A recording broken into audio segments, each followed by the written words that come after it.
ادھر فوجی دماغ سر جوڑے بیٹھے تھے کہ باغیوں سے خانہ خدا کو کس طرح آزاد کروایا جائے۔ کسی نے منصوبہ پیش کیا کہ سرنگوں میں پانی چھوڑ دیا جائے اور پھر اس پانی میں بجلی چھوڑ دی جائے۔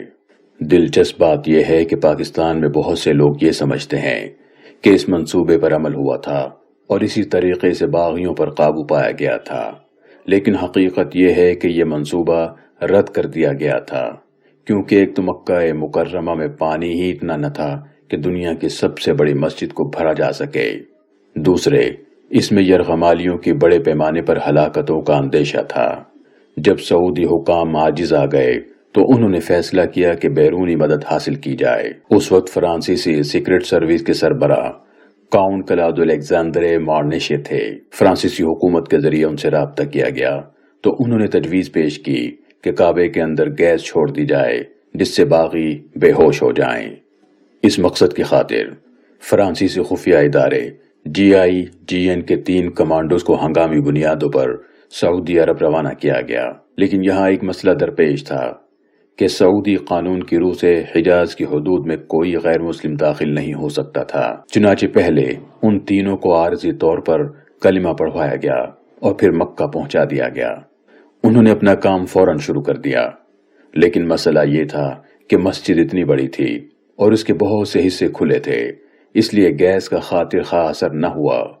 لیکن اسی دوران سعودی حکام نے دوسرا آپریشن شروع کر رکھا تھا۔ ماسک پہنے ہوئے سپاہیوں نے مسجد کی دیوار میں سوراخ کر دیے اور وہاں سے اندر گرینیڈ پھینکنا شروع کر دیے، جس سے بہت سے یرغمالی بھی ہلاک ہو گئے۔ اس وقت محاصرے کو 14 دن گزر چکے تھے۔ باغیوں کا اسلحہ، خوراک اور ہمت ختم ہو چکی تھی، اس لیے بچے کھچے باغیوں نے 4 دسمبر کو اپنے آپ کو حکام کے حوالے کر دیا۔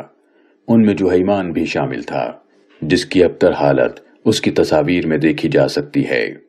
سعودی انٹیلیجنس کے سربراہ شہزادہ ترکی الفیصل اسے دیکھنے ہسپتال گئے تو اس نے شہزادے کا ہاتھ تھام لیا اور کہنے لگا کہ شاہ خالد سے کہو کہ مجھے معاف کر دیں، آئندہ ایسا کوئی کام نہیں کروں گا۔